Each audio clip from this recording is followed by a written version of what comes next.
Hello, my name is Garrett Jackson, and this is my audience for my informative speech today titled Show Choir From Swing Till Now. Hi, I'm Christine. Hi, I'm Emily. Hi, I'm Alex. Hi, I'm John. Hi, I'm Colin. Wonderful, let's hop right in. Many historians of the show choir community can trace show choir back to about the 1960s or 50s, but that's not really where it began. We can thank show choir to getting it to where it is today to a man called Fred Waring. In the 1930s, he set up a group called the Pennsylvania Singers, who specialized just in singing. In the 1930s, radios were the main means of communication throughout the country, but in the 1940s, TVs came along and they were in every American household that could afford them. So Fred Waring set up a show that he called the Fred Waring Show that had his Pennsylvania Singers sing and dance every Sunday night in every American living room, and people started to watch it, and they actually got introduced to what is now known as show choir. If we look at what is known as the American Choral Directors Association, they describe show choir as a choral ensemble specializing in the stylized performance of music, of the popular culture, and that of musical theater. The oral aspect of the performance is often enhanced by the visual medium through choreography, costuming, props, and sets. With its roots dating back to Fred Waring and the Pennsylvanians and the swing choirs of the 1950s and 60s, the show choir has evolved into an artistic endeavor encompassing the aspects of total show production. This came from the ACDA. Now, I myself am a show choir veteran of over a decade and have had many experiences in the show choir community. I recently just got back from the Nebraska Choral Directors Association, where I got to see the second annual year of the All-State Show Choir. It was really a humbling experience to actually see the kids come back and do what I was doing last year. It was really amazing.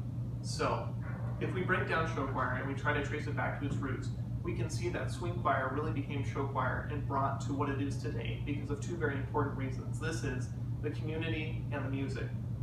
The easiest way for us to follow up and see the progression of show choir is to go in a chronological order, so I'll take you through by decades.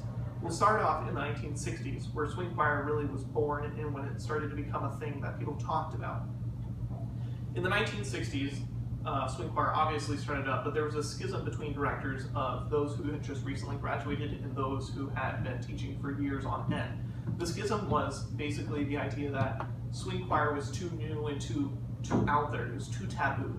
People didn't understand why it was a thing and why kids needed to be singing and dancing, step touching, and all this stuff going on when they had just been singing in a choral ensemble, standing together with their arms like this. And that's the way that many of the educators at the time believed that that's how it needed to stay. They thought that the swing choirs were disdaining the choir community and just pretty much shredding it up and turning it into something that it shouldn't have been.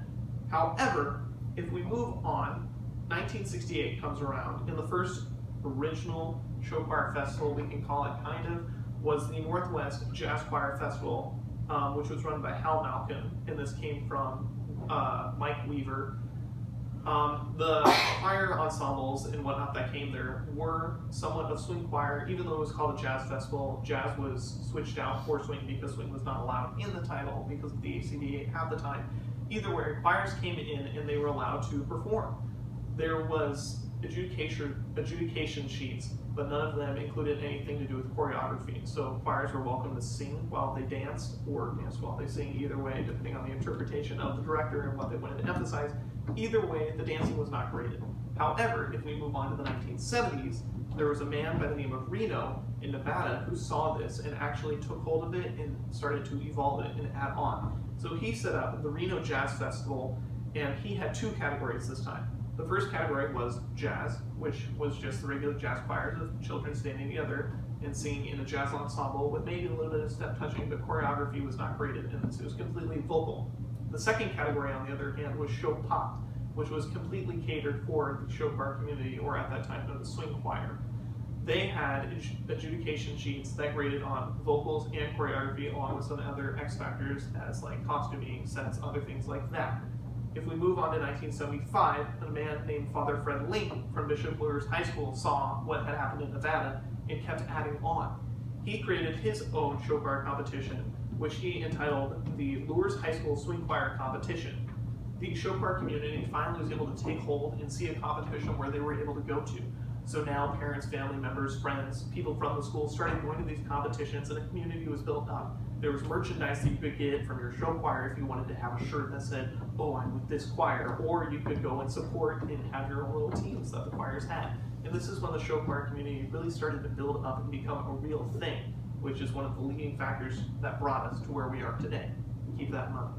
If we keep moving on and we hit the 1980s, this is where swing choir really started to switch out and become known as show choir. It was more acceptable to call it this at that time, and it really started to take it on. And because of show choir, recruitment into concert choirs actually became a more popular thing. Many kids at the time either were choir kids or they weren't. They were doing sports or in some sort of chess club or something. That's weird, but I guess I did it, so it can't be that bad. Either way, many of the kids didn't want to be in the choirs. But when they saw that they could also be in the show choir, they hopped right in. Many of the people who were running it, the directors, actually made concert choir a prerequisite in order to be a part of show choir. So the kids would go and see, oh, Elvis Presley's on the TV, and the show choir is doing an Elvis Presley tune. I want to do that. And then they'd also see that, hey, I know I didn't really like concert choir when I first saw it, but it's kind of cool now that I'm in it. And this is how choir directors brought in more kids into their ensembles all across the board rather than just their show choirs. Because of this, the schism did begin to grow a little bit more between the old and the new guard of choir directors.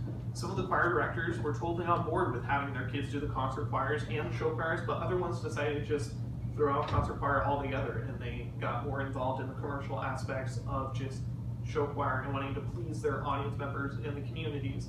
They completely did away with concert choir, and it was really a shame at this point in time that things like that were happening. But if we keep moving on, we can see that it's starting to come back and bring us to where we are today, where show choir and concert choir are almost even. Concert choir is still held up a little bit more because it's traditional singing, and I agree with that very much.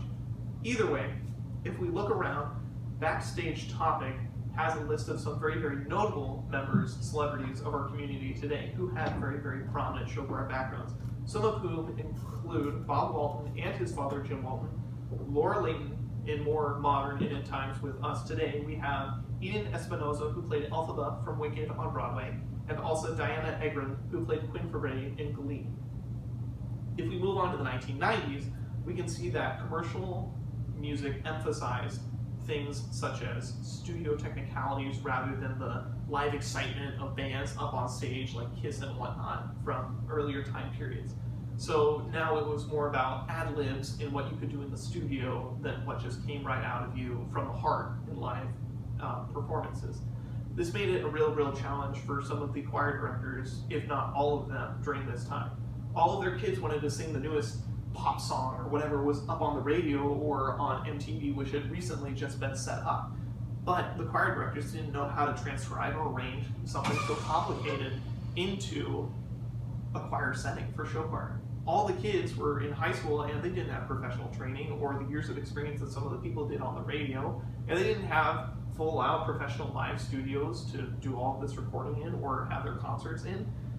They just had to deal with it, and because of this, a lot of the show choir community got simplified down. They had to take what they saw in the news and in the media of these new studio commercialized songs and simplify them down so that their high school students could actually sing them. And this is where show choir started to spread out too. A lot of the directors of this time, one, were not as trained as well as they had been in the past because they needed to crank out a lot more directors because of the popularity of show choir, which was a catch-22 in and of itself. But along with that, there was also the thing that show choir directors were now directing more than just show choirs. They were directing full-out choir ensembles, and some of them were even directing bands or whatnot because schools needed more educators and there weren't enough.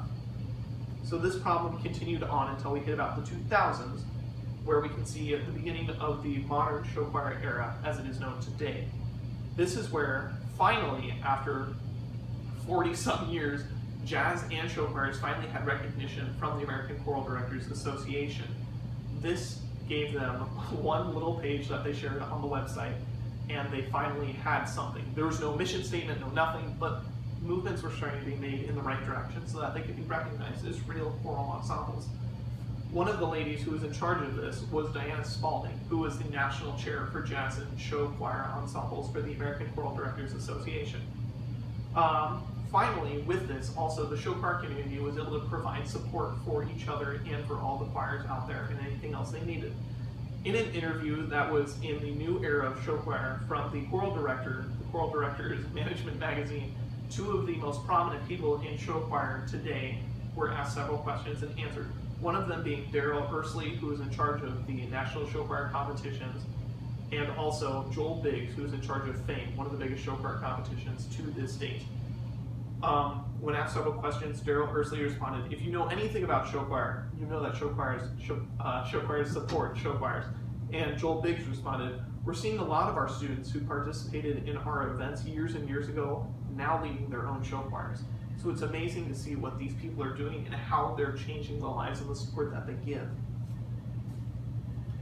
So in conclusion, show choir, now formerly known as swing choir, now formerly known as show choir, can attribute its success to music and the community that it grew up in. Thanks to the founding fathers, Fred Waring, his Pennsylvania singers, Hal Malcolm, Reno, and Father Fred Link, and many others, show choir has evolved to what it is today. After many years of being in show choir and many more ahead as being a show choir director, I'm excited to say that I can't wait to see how show choir keeps evolving and affects the people that are involved in it. Thank you.